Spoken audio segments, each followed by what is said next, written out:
What's up? Welcome to Brie and Herbs. So today I am going to show you how to make some cheese pizza. Well, mostly sauce and cheese and a little bit of pizza, as you can see, out of sea moss. This is going to be the last video for the sea moss series, so enjoy. Before I get into the video, I wanted to show you hhcmoss.com. So today I'm going to be using raw sea moss gel, but you can order your sea moss gel on this website. She has 3 different kinds, as you can see here: burdock root and bladderwrack, elderberry, and the original. She shows you how to use it.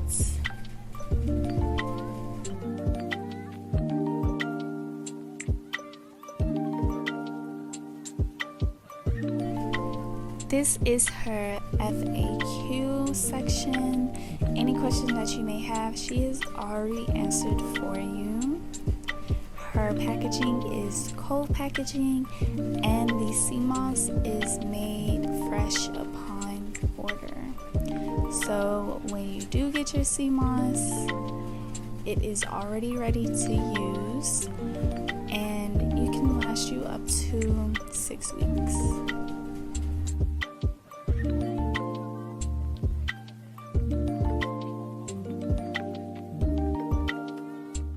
We at Sprouts. I just got work, which makes this even hotter. But we at Sprouts, come on.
You're not seeing me buy everything that I need in this clip, but you will need sea moss, raw sea moss. It's the same sea moss that I've been having from this whole month.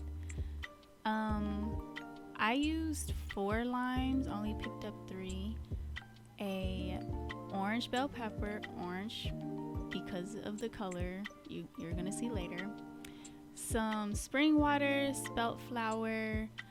I made my own quinoa milk so that the pizza can be savory, because a lot of non-dairy milk is sweet, and that is a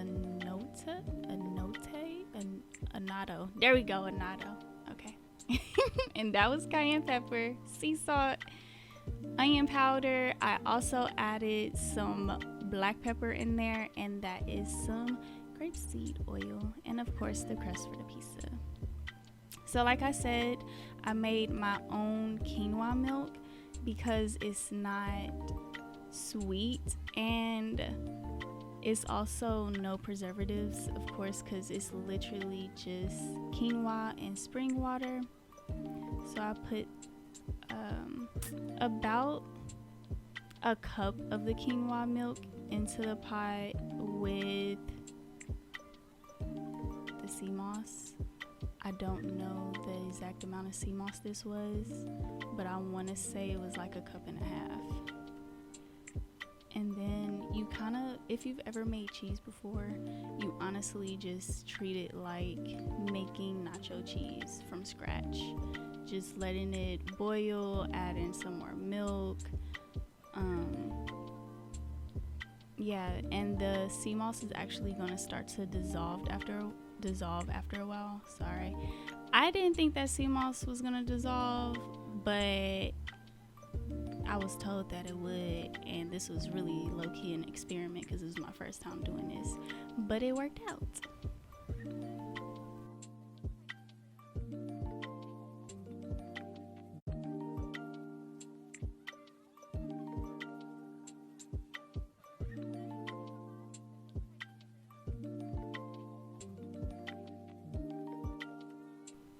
And I do want to remind you to make sure that you're stirring it constantly, because I don't know if you saw, but it was starting to stick to the pot. I was talking on the phone and I forgot about it. But make sure you're keeping an eye on it so that it doesn't burn at the bottom of the pot. Like, literally treat it like it's cheese, like it's regular cheese, except it's better. That's all I got to say.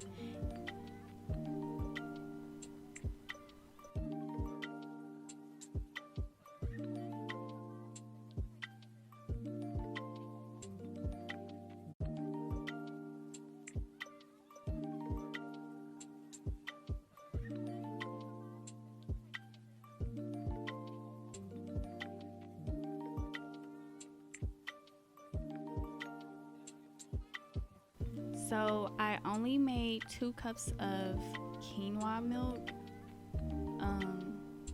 which honestly to me was enough. If you want to just continuously just use milk, you can make more. You can probably make like 3 cups, but I also wanted to add some spring water into it, so you can add water. You can even start off with water if you want to. You don't even have to use milk. And then, of course, to thicken anything up, you need some type of powder, and that's when I started using the spelt flour, and only use 2 tablespoons. You really don't need that much in this recipe.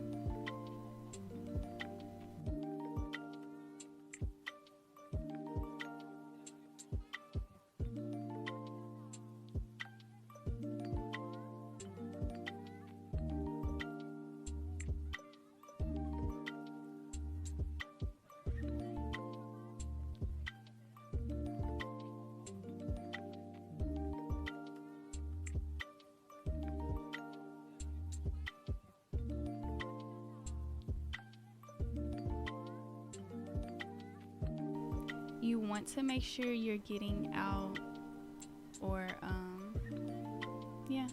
getting out all of the chunks, and you can start to see the cheese thicken up, and the sea moss is now fully dissolved. If there are some chunks of sea moss, it's okay because you're gonna put it in a blender anyway. This is where I started to add my seasonings, and it turned red. I don't know why, but for some reason I really thought it wasn't gonna turn red. I'm literally putting annatto in there and cayenne pepper. I was not thinking, but that's why I said to get the orange bell pepper. I got it because I thought it was gonna be white the whole time, but actually it helped even out the color, with the redness. And then I put as much onion powder as my heart's desired, because onion powder makes everything taste better for me. Put as much sea salt as you want. I don't like to put a lot of salt in my food unless, if I do need more, a pinch of salt every time. I'm not gonna put teaspoons of salt, But yeah. this is the texture that it should be at. If you want it a little thicker, you can add more spelt flour.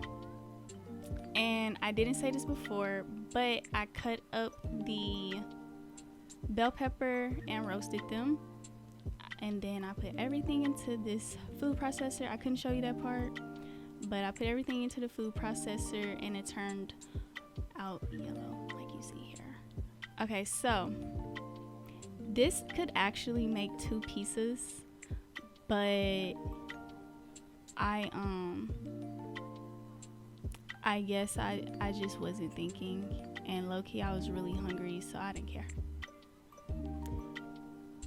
So after spreading it, I put it in the oven for about 30 minutes. This is how it came out. It was bomb AF. Everybody that tasted it loved it. I hope you recreate it. You will enjoy it. Thank you for watching. I can't wait to share more with you in my next video. Remember, health is wealth. Peace.